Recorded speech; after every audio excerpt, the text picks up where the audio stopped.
Larangan membakar Al-Quran tidak banyak mendapat dukungan politik di Swedia, meskipun bentuk penistaan agama ini mendapat kecaman dari dunia Muslim.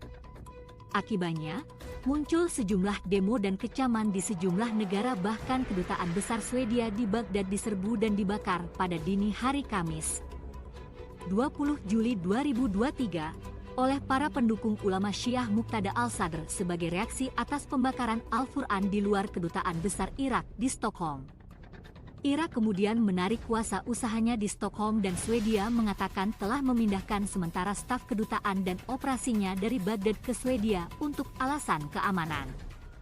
Undang-undang Swedia, politik saat ini, dan tradisi sosial membuat insiden penodaan agama seperti itu tidak mungkin dihentikan dalam waktu dekat, kata sejumlah politisi Swedia seperti disiarkan Reuters Sabtu, 22 Juli 2023. Pengadilan Swedia telah memutuskan bahwa polisi tidak dapat menghentikan pembakaran kitab suci. Sementara dua pembakaran Al-Quran terbaru dapat dibawa ke pengadilan dengan dakwaan menghasut kebencian.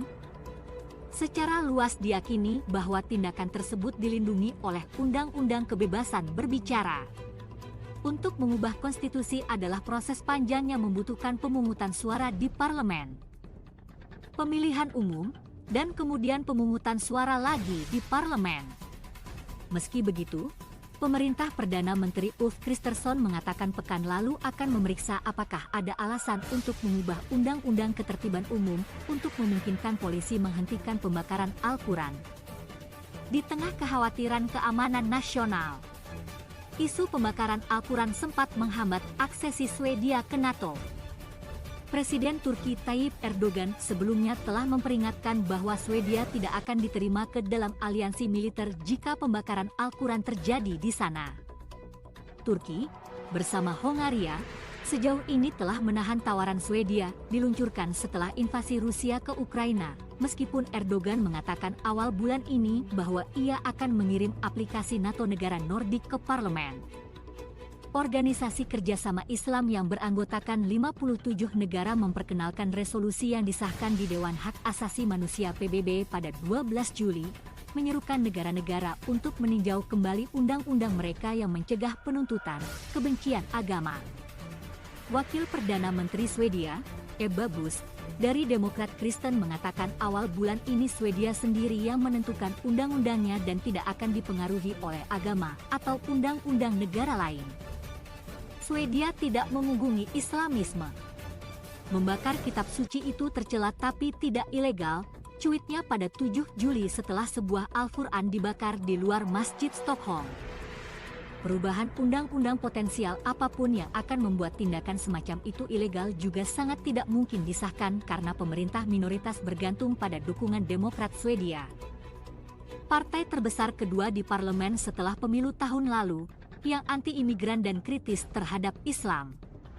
Demokrat Swedia belum mempertimbangkan untuk memperkenalkan undang-undang semacam itu di Swedia.